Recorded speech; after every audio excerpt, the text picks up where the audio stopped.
welcome back to the Messy Friendship Lessons podcast. Woo! That is so good. Okay, today's episode is called Miles Apart but Close at Heart. And we are going to be discussing long distance friendships. But before we start, let me introduce my lovely guest. Back for the second time. Woo, woo. Introducing. Hello, loyal followers. I'm back for round two. This time, not miles apart, 1 meter apart. Actually, yeah, last time we were miles apart. We were miles apart, yeah. What's your name? Back by popular demand. Back little. And we have a special guest. This is her first time, but she's graced us with her presence. It is Viola. Viola. Be easy on me, guys. It's my first time on a podcast, so Yeah, I'm trying to get the nerves get to me. I've introduced them today for the first time as well. So we'll see how this podcast turns out.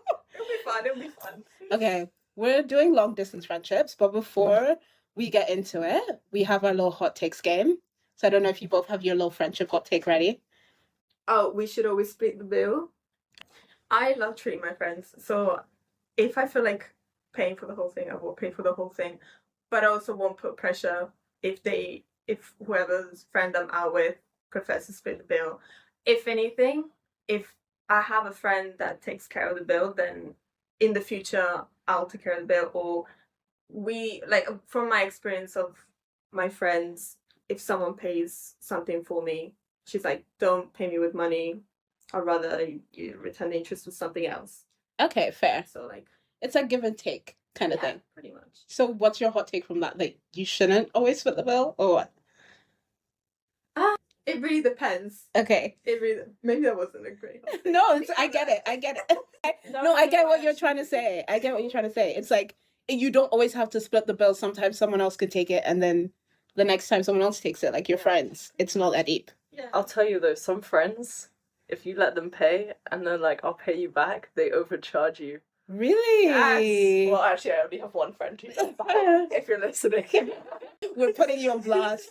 Oh, that's shady. I like paying for my friends too. I would agree with that. Like, it doesn't take anything away. Especially now that I'm working. It's not like I'm broke. I don't know. If I was broke, maybe it'd be different. But like, yeah, I think it's fine to pay for each other and just, because it is friendship. Like, you're going to hang out with them again. And I'd say if you choose the activity and it's quite expensive, Yeah. and you haven't really like cleared that with them beforehand, Yeah. then maybe also It makes sense to pay. it makes sense to pay, yeah. I love that mindset. I agree with that mindset. Also, I come from a culture that you like also pay on your birthday. Like, so like Can't wait for March 9th. Not saying I'm the best at that. No, kidding. Don't hold me to that. No, but I'll always offer to pay. My friendship hot take is that you shouldn't tell your friends everything. Interesting. Okay, and I will explain why. Okay. Okay, yeah. I think, and I'm going to do a podcast episode on this, to be fair, because there's so many reasons that go into it. But one, some of your friends, right, your struggle might just be entertainment. And that might sound really mean to say. But for some people, like, calling you up and hearing about your life and hard things, it just is, like, entertaining to them. They talk to other people and they're like, oh, she's going through X, Y, Z again, and they call you up to find out about it. It's more about finding out what's going on rather than if you're okay. So I think some friends, and it's not in a malicious way, because I think as society, people love gossip, right? But not everyone has like a pure intention in looking at things. So that's one side in terms of like more casual friendships. But even with deeper and closer friendships, like I only tell people things if I'm looking for comfort or advice. Like, there are things I've gone to Jack about that I haven't gone to my other friends about. Not necessarily because I, like, don't trust my other friends or I trust Jack more than anyone else. It's, no. That's, no. Listen, I need to land, okay? It's like, if I think it's something that Jack can give me advice on, I'll go to Jack. Or, like, if it's like, and if I've gotten advice from Jack, I don't need to go tell, like, every single one of my other friends if I've got a solution. Does that make sense?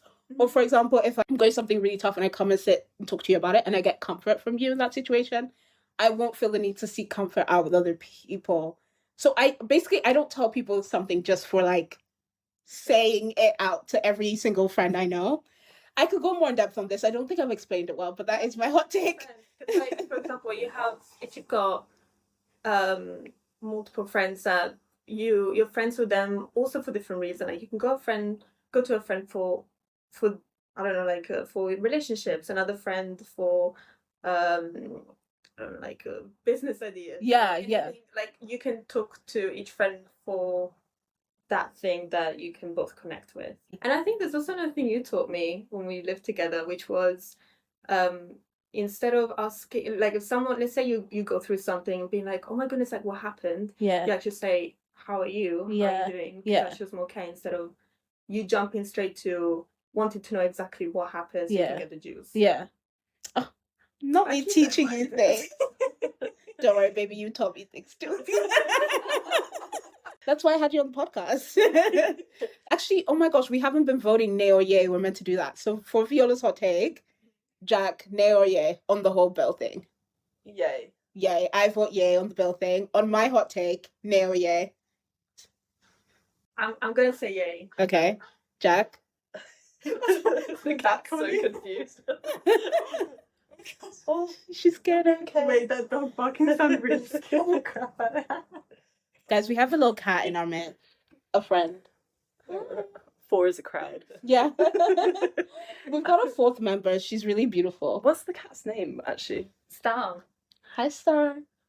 You should have been shining star. Okay, Jack, yay or nay? Or maybe. It's not an answer. Go on. I'd say I'm sitting on the fence. So I agree that you kind of have like different, let's call them genres of friend. But for the people who I want to know me, I feel like sharing is a big part of them understanding kind of my values and how I function. So definitely not sharing things just for the sake of gossiping. But I do think maybe once the sort of emotional turmoil has passed, it can be useful to kind of, if you feel like it's been something quite impactful, to share your heart. Yeah. I actually agree with that. But I'm British, so I'll never do that. Okay, what's your hot take so we can get into the episode? So my hot take is that sometimes a little unsolicited tough love can be a good thing. Ooh, yes. That's a hot take. Yes. Explain, please, before I vote nay or yay. Well, I think some people, so including myself, can get themselves into a bit of sort of a negative spiral. Mm-hmm. And it's really important to talk about how you're feeling, but at some stage you need to get to the point where you're like, what am I going to do about it? Because you can't sit in that negative headspace forever. And I think sometimes people, including myself, need a little help, throwing down a ladder to help them get out of the Some tough love with like snap out of it kind of vibes. No, not like more rooted. Practical sort of thing. So for example, one of my friends moved to a new city and has been really having a tough time making new friends. And obviously I'm not quite in the same boat. I've moved back to London. I have a good friend group here, so I think sometimes I can be a little harsh internally, but it had been going on for months and they weren't really doing anything about getting out there and trying to meet new people. So after like the 500th call, I was like, why don't you join a club? Yeah. Or like whatever. I was like, I joined Morse Polo Club and I've met a bunch of new people through that. Yeah. It doesn't have to be your forever people, but at least you can socialize and not just be in this isolated space where you keep going over and over in your head about it. I love that. I actually really agree with that. Yay. So, okay, yay. When you first said it, I was like, ooh, where's this going? No, but like, with the way you've explained it. Your outfit is hideous. I'm like, not every day unsolicited, top advice like down. Of course you don't want to hear it. But you need someone to tell you that reality and tell you how it is. Because that's how they help you to grow too. That's a good point. That's all part of it. And I've always heard as well, like that's what a good friend does. Someone that can be truly honest with you. And if you have a friend that's always nice, always says what you want to hear, truly benefits from that. Yeah, no. I fully agree with that. Honesty over everything. Listen, you're really pretty. Stop, but keep going. Viola, where's my compliment? Okay, that was really good, guys. So let's get into long distance friendships. How do you define the difference between a long distance friendship and an acquaintance or someone you simply know? Okay, I'll explain that question a bit more. Because you could have been friends with someone, they moved away, and then like there's been nothing. So when is it just someone I know who lives in a different country, and when is it, okay, this is like a long distance friendship? I feel like it kind of starts with you got to know each other before and you have sort of created a foundation of your friendship then, but then some event has caused both or however number of you to physically be separated, and whether it's a different city, country, continent, but then there's also the mutual persistence to remain in contact and keep that connection. And see, I had to think about this one a little bit more. It's also, I have friendships that started out long distance in the first place. I think for me, it's the depth of that friendship. Okay. That's how I measure it. Yeah. In terms of what makes it a long distance friendship to knowing someone from afar. Okay. Yeah. That's fair.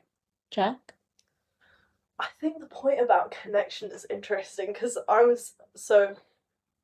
for context, I went to university in the US, so I was long distance with all my friends over here, and I felt like even though those friendships were still alive with certain people, I really wasn't talking to them that much, and it was only really when I came back and we got together that we had like big catch-ups, figured out, what was going on in each other's lives, etc. But I still, if someone asked me who are your friends, I would still classify them as a friend. So it's really hard to answer because some people, I've improved a lot, but I used to be the worst at replying to texts.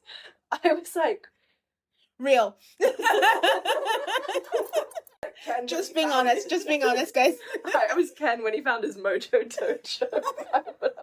Because sometimes there are people I actually talk to more who I don't consider to be, in terms of the current long distance friends I have now, there are people I talk to a lot more. Yeah.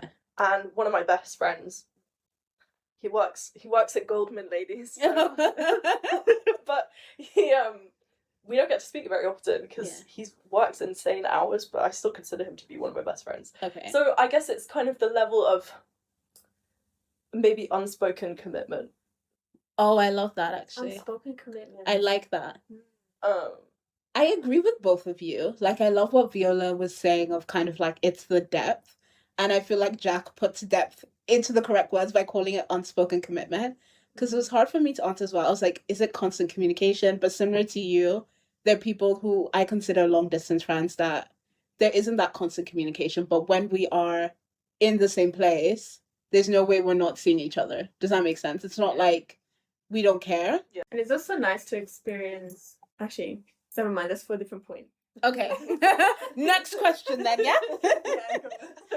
Can you share a personal experience of a long distance friendship that had a significant impact on your life? Who wants to go first, Jack? Should we let you go first? Okay. I have two. Oh. What if one of them was about you as well? Oh. I'm blushing. I'm definitely so reeling right now. So, one was, I want to shout her out, Irene. So we've known each other. Irene? Yeah. Mine is Irene, which is the same name. Oh, really? That's crazy. But we've known each other since we were about, 6 or 7 years old. So we're coming up to almost 20 years of friendship. Oh my days. And we've kind of seen each other through the different seasons, as you've often referred to it, because we have gone through phases where we're a lot closer and maybe not as close. Mm-hmm. But she always shows up. Just knowing that there's someone out there who has so much love for you, even if you can't physically show up, is just a really nice feeling. And then the other one is you. I feel like I always called you during my moments of crisis at university, maybe around boys. Throw back to when we were on FaceTime and that guy walked in and you're like, he definitely likes you. And I feel like you just keep it real with me. Or when I was doing my thesis and we had a long call about law and all this stuff. So I think the kind of small ways in which, not small, when you tell someone you need them and they're always there. I think mine is the same. I love that, by the way. I love you. Mine is the same, but mine is I actually had quite a few people that came to mind, but I picked a girl that I met at uni. For us, we didn't start off long distance friends, but then the pandemic hit, and like she had to go back to Canada. And then I didn't see her again until like 3 years later.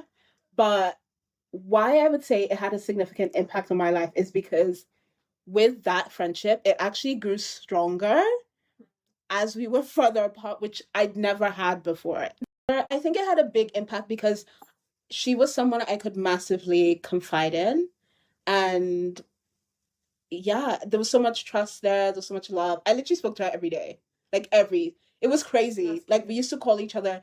Once the pandemic hit, we spoke every single day. And someone like me, I can be a bit hyper in the pandemic. Like, I'm like, that's some codependency. I'm like, why do you want to talk to me every day? But like, I didn't feel that way there. I actually enjoyed like talking to her every day, and like I think we brought each other a lot of comfort and joy.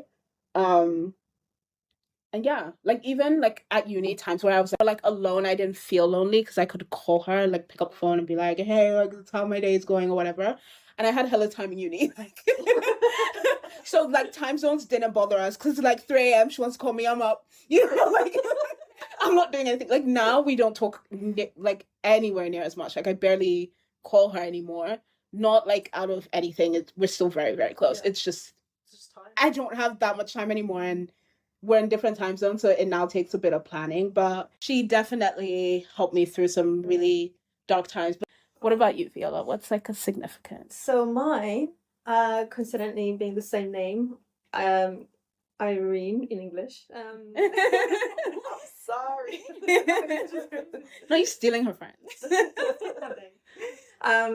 So this is like my first experience with a long distance friendship, and we clicked and were really close in the last year and a half of primary school. And then after I left and moved to England, I tried my best to keep in contact with her again. We were 12, well no, actually younger than her, also 10, 11 years old. So between that time, I think we emailed each other. For some reason, I can't quite remember how we stayed in touch because I didn't have social media. I didn't have a mobile phone yet. This is like the 1900s. I think we generally sent like 1 or 2 letters and then email or just sending photos and videos, whatever we could. We just kept in touch for a period of time that I was, of course, resettling in a new country. I was learning a whole new language, meeting new people, being new scenarios, plus a new school with a different system. Like she became my support system and also a place where I could confide and feel listened. But I have to say, this is not lasting to this day. We don't really keep in touch. I barely hear from her. I think that kind of stopped. But when we do see each other again in person, it's like nothing's ever changed. I love that in friendships. I love that as well. Like I think just in general, I've been quite blessed to have friends that even when there's no communication, we see each other. And it's like we saw each other yesterday. Yeah. So it still feels like that with her almost. And a lot of the times it's me going to Italy and to her house and, saying hi to her family because I'm friends with the whole family. Yeah. And, it feels like being 12 years old again and playing by the pool. So it's just really wholesome. That's such a cute story. But yeah, I think so there's her story. Mm-hmm. And then I also had, would you say if you're like an hour and a half away from a friend, it's still long distance? It's not like you're always going up there. Yeah, because it's not like I see her regularly. Yeah. But I did ask her, it's like, how are we still friends after all these years, after all the experiences we've been through and the distance, whether I lived here or somewhere else? And she simply replied, we kept each other updated as we grew. So I think that was the difference between how I've maintained the friendship with her as much as I have with the girl from primary school. Yeah. Yeah. Irene. We have Irene, we're still friends with, and Irene when we're like okay with. Like I love that. Thank you for sharing your stories, guys. My next question is, are there any specific benefits to having long distance friendships that you think people often overlook? I'll go first. A free place to stay. I'm kidding. I'm kidding. I'm kidding. If you're ever on a holiday to where they are, a free. No, I'm kidding. I'm kidding, guys. Don't use your friends. But mine is something you talked about where you were like, it's the same again. I think distance makes the heart grow fonder. Like I get so excited. I think about like when now Jack's in London, but when she wasn't, when I would meet up with her, I'd get so like excited, like genuinely, like I don't know how to explain it. Like genuinely, I'd be so thrilled, like I'll be happy, like a little light in my heart, like oh my gosh, like because you haven't seen this person physically in so long, and maybe sometimes you take being able to see your friends when you want for granted, and so I feel like that's something people overlook because it's like that little excitement, like oh my gosh, Jack. Behave, Jesus key. Yeah, no, it does. The same. It's like, yeah. Completely agree with that. And also, like, you actually learn to be more present and in the moment with them. That's a good point. So much more. That's such a good point. What's yours? What do you think people overlook? Yeah, so three things came to mind. So one is kind of sometimes the world could just feel pretty big and lonely, and you're on the tube going to your corporate job and you're like, God, the world is grey. But then you think of your long distance, you just think about how many people are out there, Yeah. you know, all the people you love. And I think that's really special that it kind of crosses oceans and time zones, and I'm sure someone's made a film about that or something. Miles apart, but close at heart.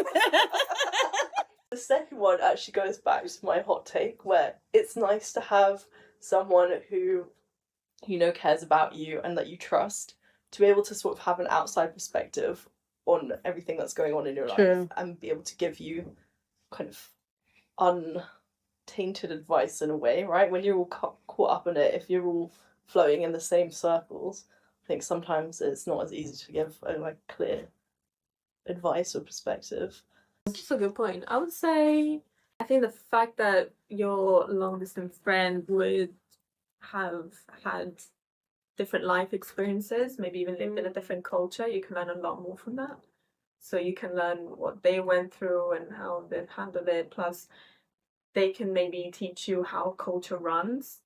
I think in that exchange to give you a bit more world perspective outside of your own. I like that. So experiencing like new things and stuff, an outside perspective from a situation. I think that's a good point. What are the common challenges that people face when trying to maintain long distance friendships, and how can they overcome them? Lack of effort, I think, is a challenge that people face. It's true. Because sometimes one person might be so eager to maintain a friendship with someone and they're putting in the effort of like calling them or texting them or trying to maybe make the effort to go to where they are and see them, and the other person just isn't reciprocating.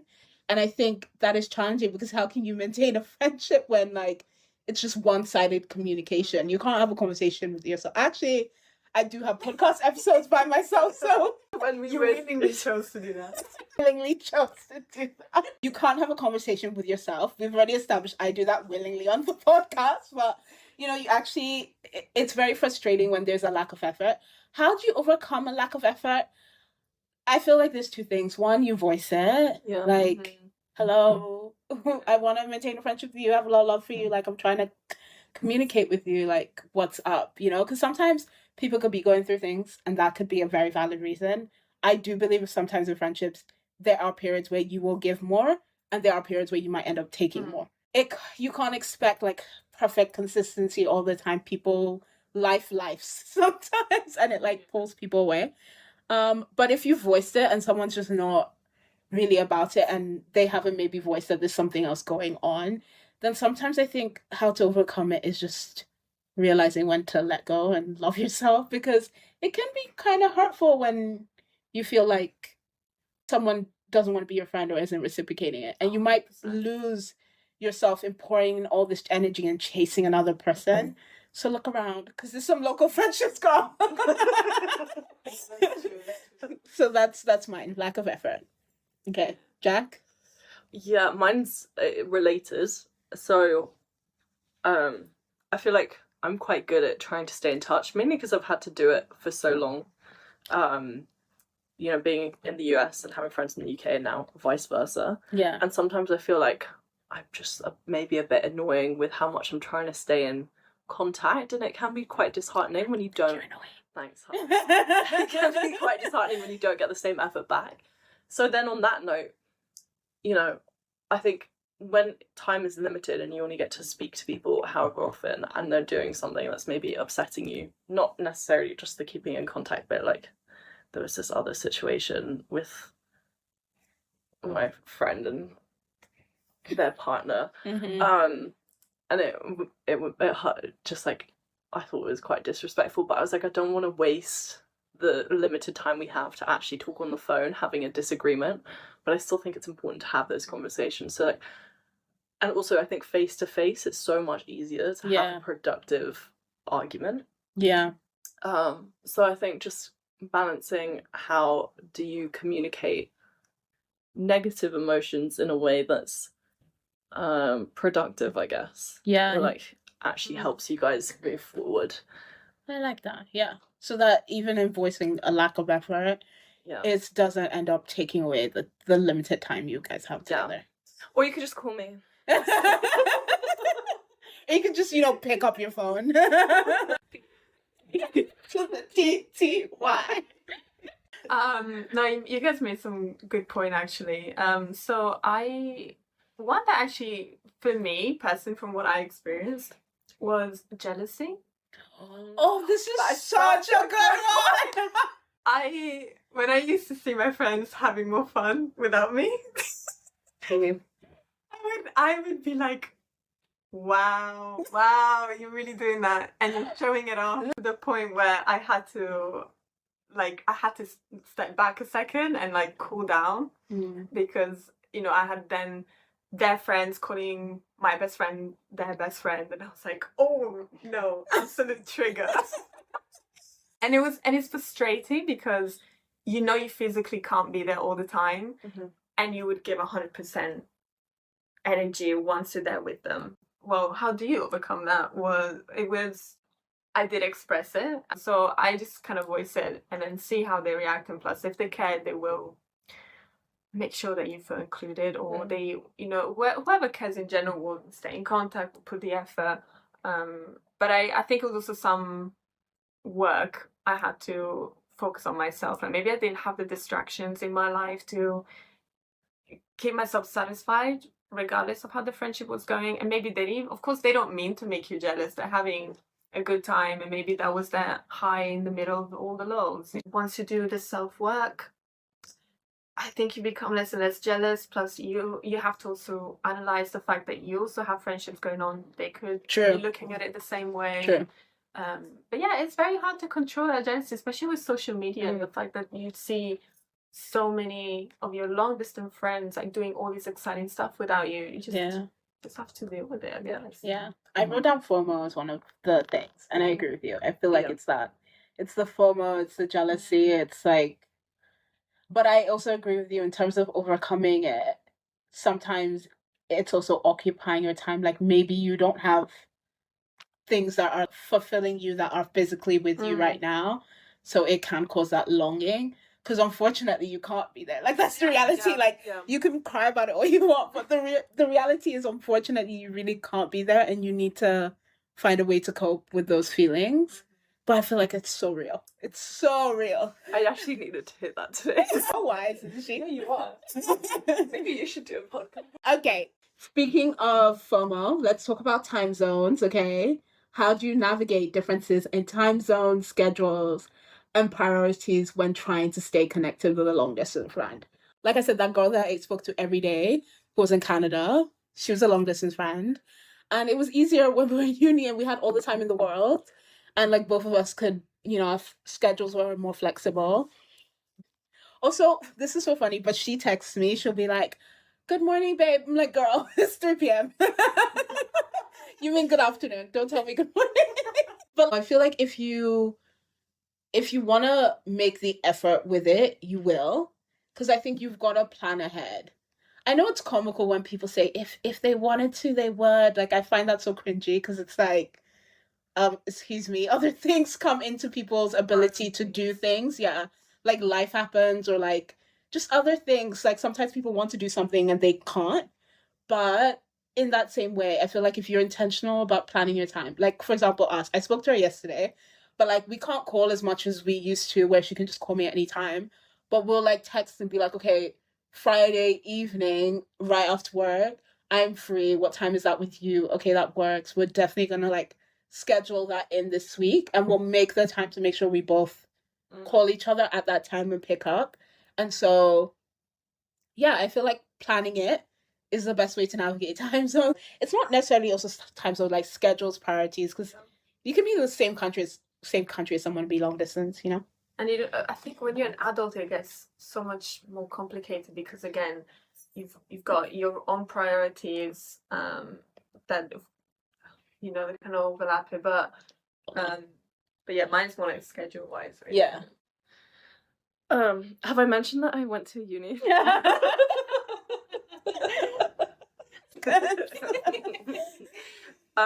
So it's become increasingly hard now that everyone is working full time so it's about 5 hours, 6 hours, depending on whatever. But what I tend to do is with the friends who have particularly crazy schedules and aren't allowed to work remotely, i.e. they actually have to do their job. We schedule calls, and there's one person in particular, we do something at least once a month and we end up talking for like 4 hours. It's ridiculous. I love calls like that though. And so that's nice. So with those, I feel like it kind of depends on the person, which would make sense. And then with other friends, I actually just, if I have 10 minutes free, because it is so hard to fit things in, I'll just give it a go, you know? I'll call them late. If they pick up, great, we can have a quick 10-minute chat. Because I think sometimes, especially when you are like, oh, we need to have a big catch up, it can almost seem, as much as I love talking, I wouldn't be friends with them if I didn't love talking to them. But I think sometimes the last thing I want to do after a long day is have an hour FaceTime where we debrief everything that's going on, and it has nothing, like, I just don't want to talk to anyone. So that's why I think the kind of impromptu calls can be really nice. And yeah, the weekends are really what works. Or if I'm brushing, like whenever I'm getting ready for bed, because that's when most of them finish work. Yeah. So I'm there, brushing my teeth. On the phone. Yeah. I love that. I agree. Them, do I look pretty?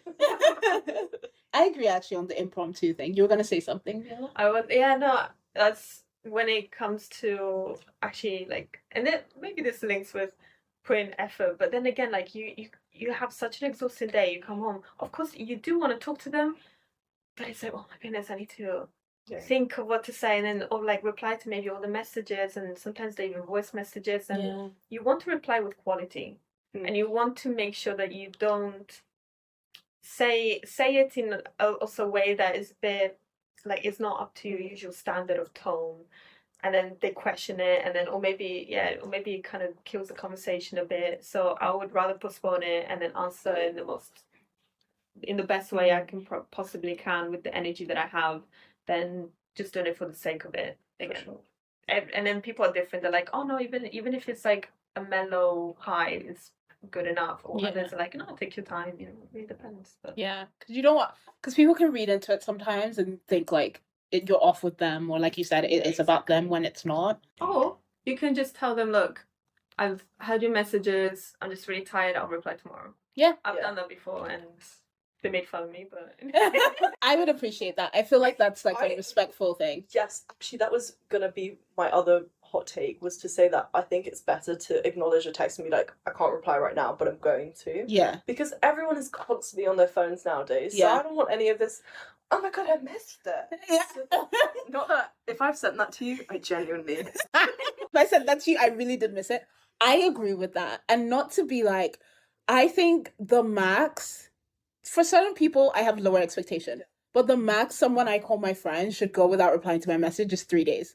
After that, if it's 3 to 5 business days, That is disrespectful. I'm sorry, that's disrespectful. I expect an apology. I need a sorry, I'm replying super late. Yeah. Like, don't just reply, because like I agree with you. Everyone's on their phones and it takes 2 seconds to be like, I can't. But I know some people get really like anxiety about things like that. Like I see TikToks about it. Like people are like, I get anxiety about replying and stuff.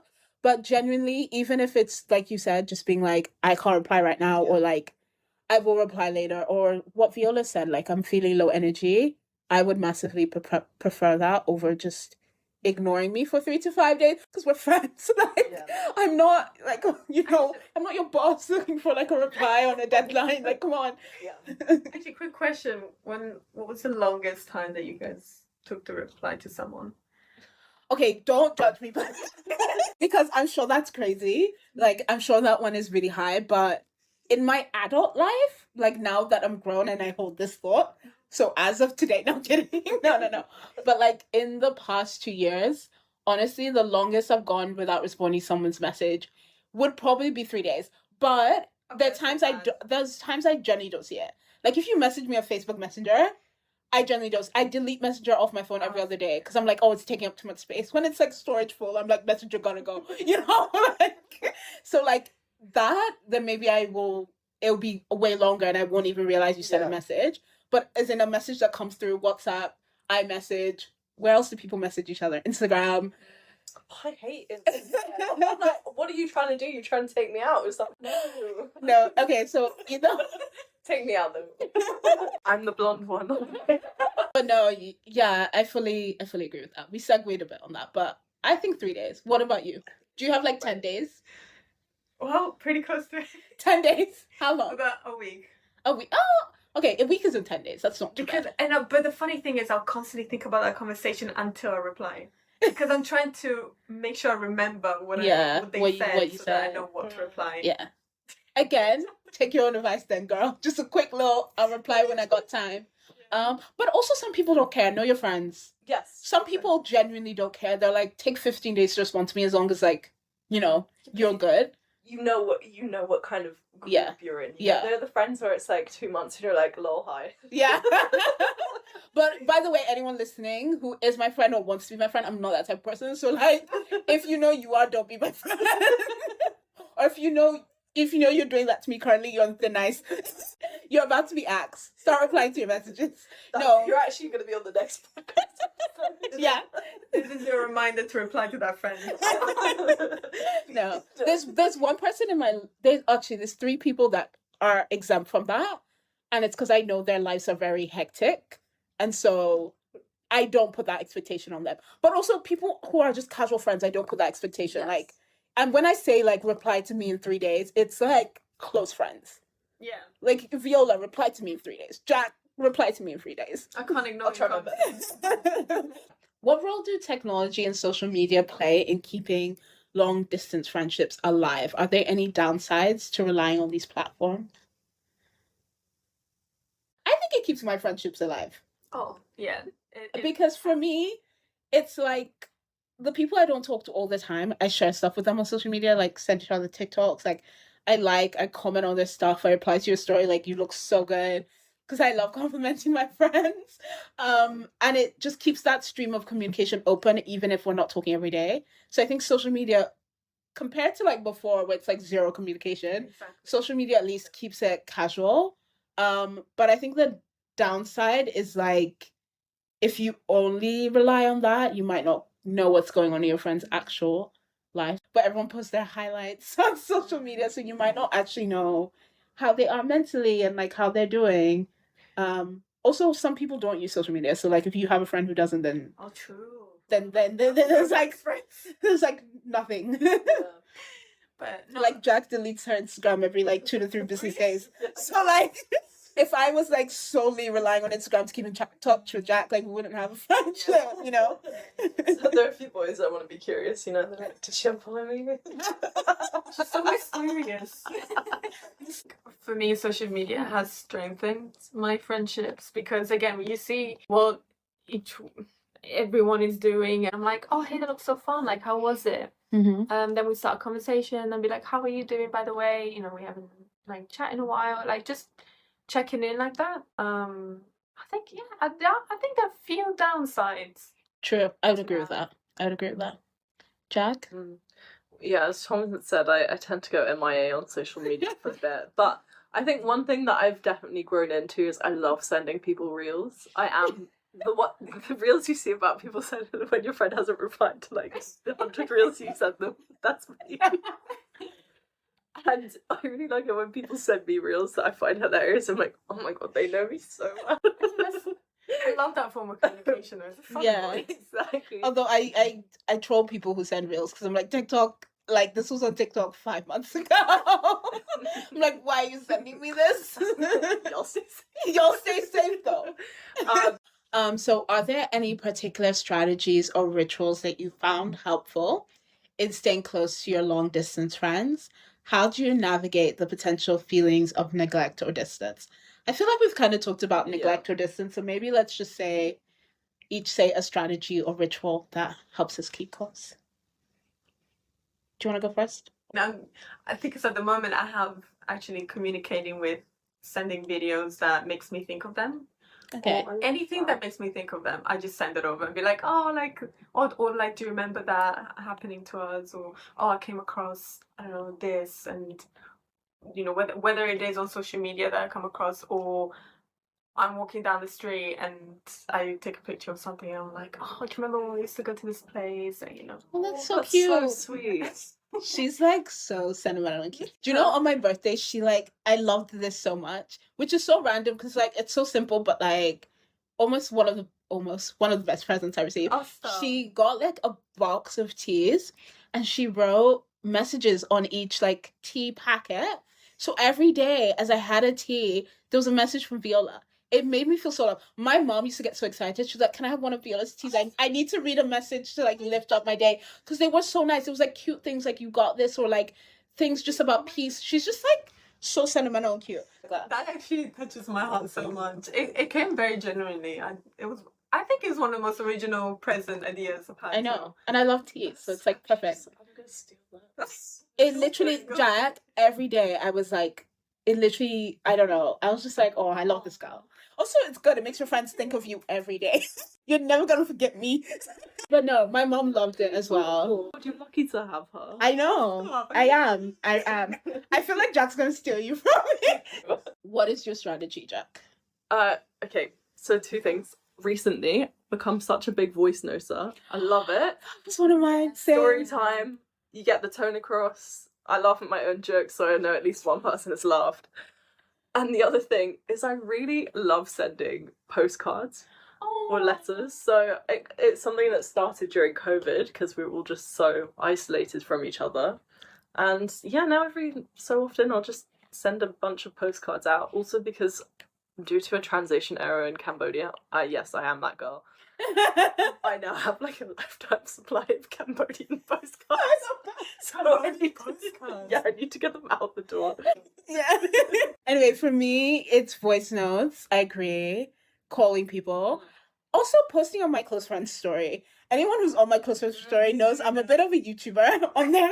I'm like, guys, this is how my day's going. This is what I'm thinking. And I feel like it's my way of keeping in touch with loads of people at one time, like a broadcast. We're a mailing list. Yeah, it's a mailing list. I'm like, guys, this is what's going on today. Because I feel like because of my close friend's story, a lot of my friends do know what's happening in my day to day. So yeah, that's mine. Okay. I love a little episode with Thomas. I know. Okay. Day in the life. OTD. So can you share a story of a time when you felt disconnected from a long distance friend, and how did you overcome that feeling? This was really recent for me, so Yeah. I'll make it quick because it is kind of same ground. But even though we were making time for each other, whenever we would call, they were always doing something else. And it would just drive me up the wall because they're not really... I'm like, I would much rather have a 10-minute conversation with you where you're fully focused on what we're saying rather than you like be scrolling for new furniture or whatever. Yeah. And I'm trying to tell you like, oh, I just had such a bad week. Yeah. But with that one, I just had to, because I'd been saying to my other friends for a while, oh, I'm feeling frustrated, and they're like, well, just say something. And once I just I didn't phrase it as I'm mad at you. I just phrased it as I know you're really busy, but it would mean a lot to me if when we call, you could just be more present. Yeah. So I don't know. I think it's fair enough. Yeah. I think I've actually had a similar experience, and yeah, like, are you really that busy right now? You need to really be doing laundry, like. It's... I think one of the Agree. things I've kind of tried to get better at, because I used to have such a bad temper. Do you remember that? No. Is I try and cool off for a few days, and then I phrase it as like, I would love this. Yeah. If you could do that, it would mean a lot to me. Instead of being like, Mm. well, why are you so busy? You're not busy. You're Yeah. yeah, whatever. Something Amy taught me on like the male validation podcast episode is also taking ownership when you're saying something. So instead of like, you did this and you did this, like, I feel like this and I feel like that when this happens. And it's like your feelings on it, but you're expressing yourself without accusing the other person of intentionally going out their way to do something hurtful, if that makes sense. And it makes people less defensive and more willing to, if they love you, willing to listen to what you have to say. One, do you believe that some people are naturally better at maintaining long distance friendships? And if so, what qualities or skills make them successful in this regard? I mean, you can definitely be trained to. Trained. I feel like there's a backstory there. You can definitely work on it. I mean, and again, some people may naturally have it because they've had that at an early stage of their life. Mm-hmm. So, you know, like, I knew since I was 12 years old how to kind of handle that from long distance. Someone, you know, they would have gone with their friends from childhood or, you know, from when they were young in the same hometown until they're adults. So they, you know, they don't know how else maybe to communicate when you're long distance. They're like, oh, I'll see you when you come back. But I think it comes back to caring. And so actually, very good example. My parents, so there's my dad who had his closest / best friend from the Navy when they were like 19 to 21 years old. Yeah. Then for 20 years, I don't think they actually heard, spoke, or communicated with each other at all. But then again, and then they met up after 20 years.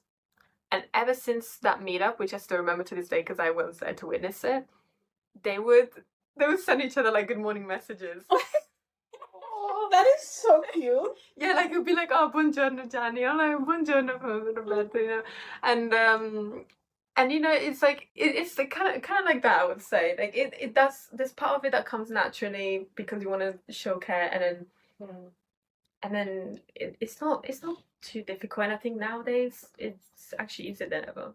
Yeah. To do it. Honestly, yeah, I agree with that. Nowadays it's so much easier. Imagine back then they were saying down write letters. Takes like 10 years to get to the other side. You know, like now you can actually just like pick up the phone or like send a text. It's actually so much easier. The 12-day responders were like, it was better back then. Yeah. The 12-day responders would be like, there'd have been no pressure. Because I had to wait like 3 months for a response. Like, I swear I sent it. Yeah. What do you think, Jack? I think, you know, we actually were having a conversation about this not long ago. Love languages. Oh, yeah. I actually think it's linked to what your love languages are. Oh, okay. I like this. T. Go on. If you're into words of affirmation, acts of service, gift giving, I feel like those are really obvious ways to be a long distance friend. Because obviously, if it's physical touch, well, ABC, yeah. ABC, yeah. I'm basically a 40-year-old dad. Why am I still laughing about that? I'm gonna start saying that now. ABC, yeah. And quality time, you know, I feel like there are ways to plan it, but it's not quite as easy to do. So I really agree with that. Because, like, okay, expose myself, but, you know, quality time and physical touch are, like, my top love languages. And I think in the past, I really struggled with keeping in touch with people when they weren't there. So maybe that is actually part of it. I could be a bit out of sight, out of mind. Not like, that sounds like I don't care, but get so caught up in everything that's in front of you. But I think on that, I think intentional people and organized people are just naturally better at it. Yeah. Because if you're intentional, everything you do, especially even in your, which is something my mom always teaches me, she's like, be intentional in how you love people. And I'm like, I try to be so mindful of that. It's like, let me be intentional. Let me think about not just showing any kind of love, like what suits Jack. Like, let me be intentional thinking about, like, how do I love Jack the right way? How do I love Viola the right way? Right? And I think intentional people, they will be thinking of you. And because of that, they would be very intentional in keeping in touch. And then if you're organized, you know, like some of us are very disorganized. The day you start on Monday and then suddenly it's Friday and like you don't even know what you did that week, right? Whereas organized people, like I feel like they plan out That's a good point. everything. So they'll plan in, you know what, I want to make sure I keep in contact with Jack. So every week I'm going to plan in time with Jack. I've gotten so much better at that. Like for example, like my friend in Canada, like I make sure that I schedule in that time. I think I've gotten better at being intentional and organized. But I actually really like the love language point. I never thought of that. That probably reveals a lot, actually. Yeah, like I'm proposing a challenge for the listeners, and think about your love languages and how they might affect your long distance friendship. Tea. Okay, Viola. Not you talking to our listeners. Live and direct. That's a good point. Okay. Can you discuss the emotional toll of being physically separated from a close friend during important life events or crisis? How do you cope with not being there in person?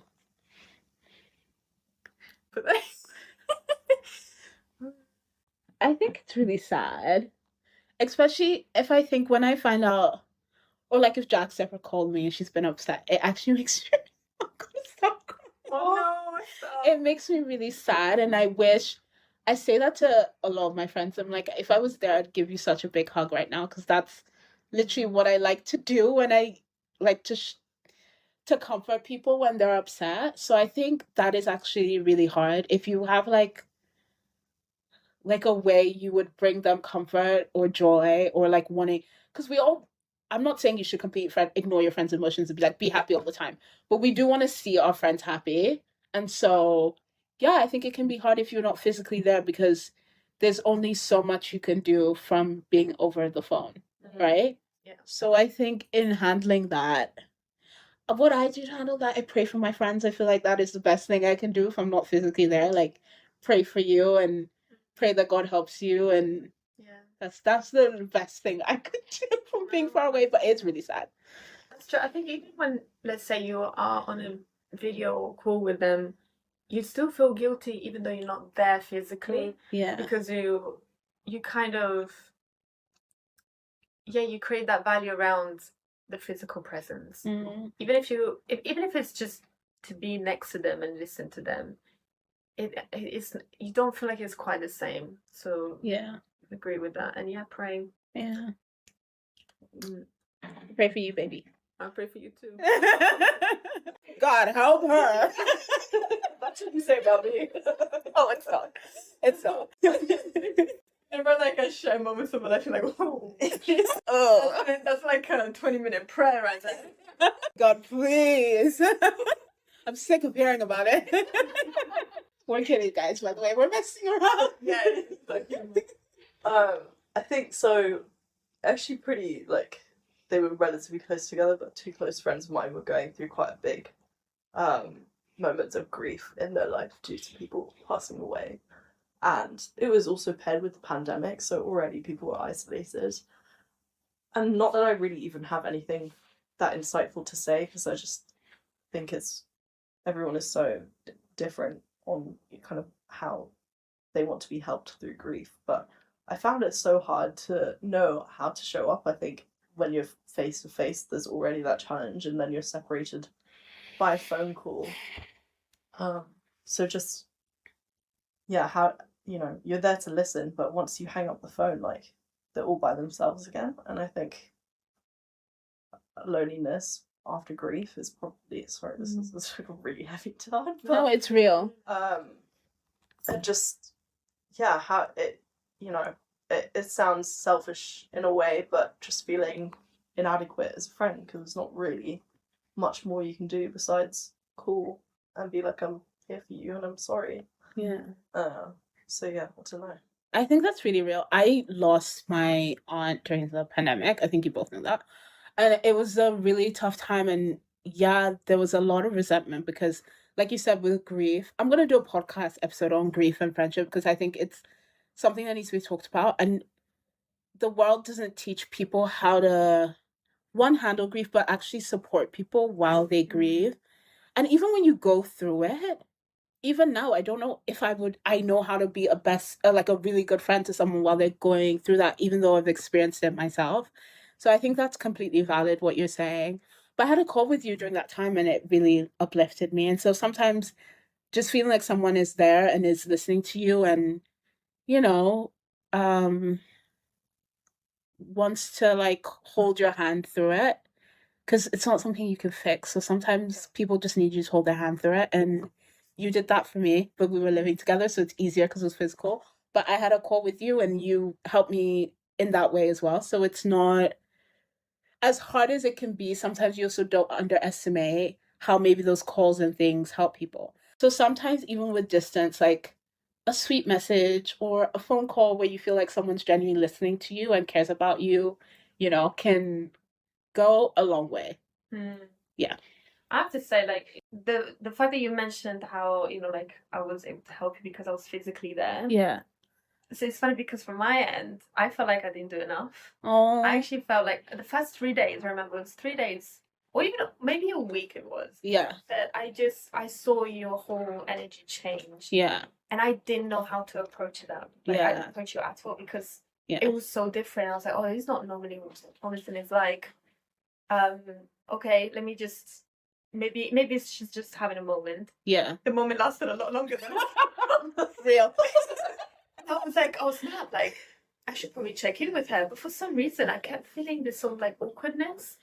And then this made me think, not only I wish I checked in with you sooner, but also you could think a friend from far away is fine because he or she has people around them. But actually, maybe you being that friend that supports her from distance anyway helps 10 times more. Yeah, that's true. True. Him or her. That's actually a really good point. Yeah. Yeah. Okay. Do you think there are situations where it's better to let a long distance friendship naturally fade away, or should we always make the effort to keep them alive? I say yes. I think oftentimes when a friendship becomes long distance is because you've moved into a new period of your life and you're going to grow and change. And just because it's like with marriage, right? People have to know how to grow together. And if that friend and you don't really have a way of growing together, I don't think it's because there's necessarily bad blood, but it might just be a natural time, you know? So obviously make the effort, but if the more you talk, the more you feel disconnected, do you get that kind of feeling I'm talking about? Then I don't think it has to be anything dramatic or whatever, and it can become one of the people you know, as opposed to circle back, full circle. I love shapes. I love shapes. Yeah, so the short answer is yes, but that doesn't mean be a low effort friend who takes 12 days to reply. Yeah. That's not one. I think I agree with that. Circle of life. No bad blood, just friendships have seasons, and some friendships last certain seasons. Like, for example, Viola and I could have stopped being friends when we left uni, but I didn't want to stop being her friend, so I just like bothered her until I was ready to let you go at the end of the day. You were like, no.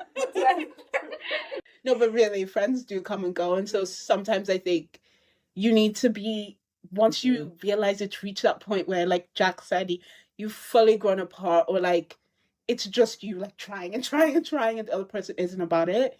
No one to just be like, it's okay that this friendship season is over. Because like you said, you can be close to someone and then not, and then maybe in 10 years time you'll be in the same place like your dad and his like military friend, and you know, yeah, and next thing you know, you're texting each other good morning. So sometimes just let it go. But if it's meant for you, it'll come back to you. Love something. Yeah. And friendships like that shouldn't be forced, because it should be mutual at the end of the day. If they naturally, what's the word, drift apart, then okay, let them be. Maybe you come back in the future and you can reassemble the friendship, but don't force it. Yeah, don't force it. I feel like that's a good point. Don't force it. Friends come and go. It's all gonna be okay. Okay, last question, guys. Can you provide tips for listeners who want to surprise or make their long distance friends feel special even from afar? Okay, I'm gonna do a low budget tip and a low budget, middle budget, high budget tip, okay? Okay. Low budget. A little cute text goes a long way. Yeah. I've received texts from Jack that have just literally made me go like, Oh. You're gassing me up so much. I'm like, oh my gosh, like waking up to a text and she's like not in the same country as me, but she's texting me like something so sweet. I'm like, oh, when I drink one of Viola's teas, although Viola wasn't far away, but like still, I wasn't seeing her, so it is long distance in a way. But yeah, so a low budget one would be like a cute message, a voice note. I think that is a great way to make your friend feel special and just think, despite us being miles apart, you're still in my heart. Full circle. We love shapes over here. The middle budget, I think, would be sending a little gift, package things, like put a couple sweets in a parcel and ship it to wherever they are, I don't know. And then a high budget one, maybe like flowers or like an elaborate gift. I had a friend. That would be like showing up at your house. Oh yeah, no, that's also high budget actually. Actually, no, that should be high budget. It's the plane ticket is the high budget. No, actually, I'm going to change that. Flowers are middle budget. High budget is showing up literally where they are. That is actually high budget and very cute and would make them feel really special, and like a quick surprise. Yeah, and if you do want to surprise them, though, maybe don't tell like people that you know are gonna accidentally share the news. Because that happened before. Like I was going to surprise them and then told their mom, and the mom decided to tell them anyway. Oh, no. Last minute, I landed, and then they were like, she just found out. And I was like, oh no. Okay, and I held the secret for 3 months. Oh my god, that's actually so annoying. So be careful with who you tell. Okay, Jack. Yeah. I like to low budget, high whatever. So copy that format. Low budget. Mm-hmm. I think making a playlist for someone can be so cute. I have a story. Actually, no, this was not a podcast, but a friend made me a playlist once. So cute. OT. Yeah. But on that note, I am low-key a micro-influencer on Spotify, so go like Chill Romance. Wait, shout out, what's your playlist called? Chill Romance Vibes. Chill It Romance has Vibes. cherry blossoms on the thing. Okay, micro-influencer. Almost 300 likes. Other low budget would be, especially for like birthdays, I think it'd be really cute to organize a surprise Zoom call with your friend group. You have the best ideas. Okay, keep going. The people need this. People need to. Y'all need to hear this. No. And then medium budget. My tip is, if you want to send something, do it with like a company that's based in that country. Don't send a package from your home country. I know it's like really sweet to get a home. What is it called? Like a care package. Yeah. But it's very expensive. Once sent a package to a boyfriend, tell you it's not worth it in the end. And it's less sustainable that way too. Yeah, and then I think letters are so underrated. I mean, I don't even really write much in mine. I just write a few things that I think are funny or like write about my day. And actually, really, really low budget for my friends. If you want to make me feel special, respond to the reels. I think one of my friends sent me flowers on my birthday, and it made me feel. It was like a huge bouquet, like a knock on the door, and they're like, "Is this for you?" And I was like, "Who sent me these?" And she had sent me like this beautiful bouquet of flowers. Shout out to Amy, she's a great friend to me. Love her loads. She's been on an episode already, so I feel okay saying her name, but I don't want to say people's names if they're not comfortable with that. Okay, I think that's it, right? Yeah. That's the last question. To finish off the podcast, I always ask people, what is something you love about a specific friend or just like your friends in general? One thing. I can pick one. I'm gonna say a specific friend. I'm gonna cop out and do Viola. What I love about Viola is I like the way she talks to me. She's very sweet. She'll be like, "Hey, beautiful." Like, she just talks to me so nicely. She always gives me compliments. And I don't know, it's like really warming when someone is very gentle with you. Does that make sense? Because it's a fast-paced world out there. And so when someone takes the time to really gentle with you, and like I said, she like gave me a box of teas with cute messages on each one. So I like the way she talks to me, and I think it's really sweet. That's mine. Well, Right? you're just a soft, which Oh. is probably what helps me to bring out my soft side. Such a Um, Jack?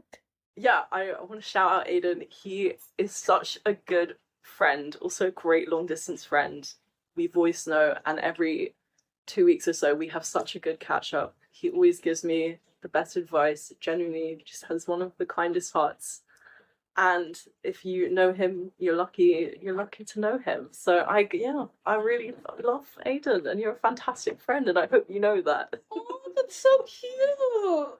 Now you can send him the podcast and test him if he's listened. This is a test. Okay, Viola, it's your turn. You gotta come up with something. It could be friends in general, like all your friends. I have to say friends in general. I'm gonna say humor. Hmm. Just like suitable humor. Like humor that is both roasting the most loving way, but that helps you to take life less seriously and Aw. kind of lighten things up a bit. I think it's just always nice from friends having that. I love that. Yeah. I like being on the similar humor of people. We've laughed for like half the time. I love that. Okay, guys. They'll shout out. If you're listening on Apple Podcasts, give me a like, a review. If you're listening on Spotify, rate it. Give us a review. If you're listening on YouTube, because I now do that. Okay. Subscribe, on everything, follow. Where else? Wherever you're listening. If there's any way to follow, like, rate. Do it. Share with your friends. Share with your long distance friend. Even if she lives like 10 minutes down the road. Anyway, okay, love you guys. What is your parting words, Jack, Viola? ABC, yeah. Okay, Viola, parting words. I love you guys. Jack, we're gonna be new friends, that's for sure. Yes. And Thomason, thank you for having me on this podcast. Aw. Always love your presence. Thank you for letting us record in your amazing home with Star. Love you guys. 1, 2, 3, guys. Bye. Bye.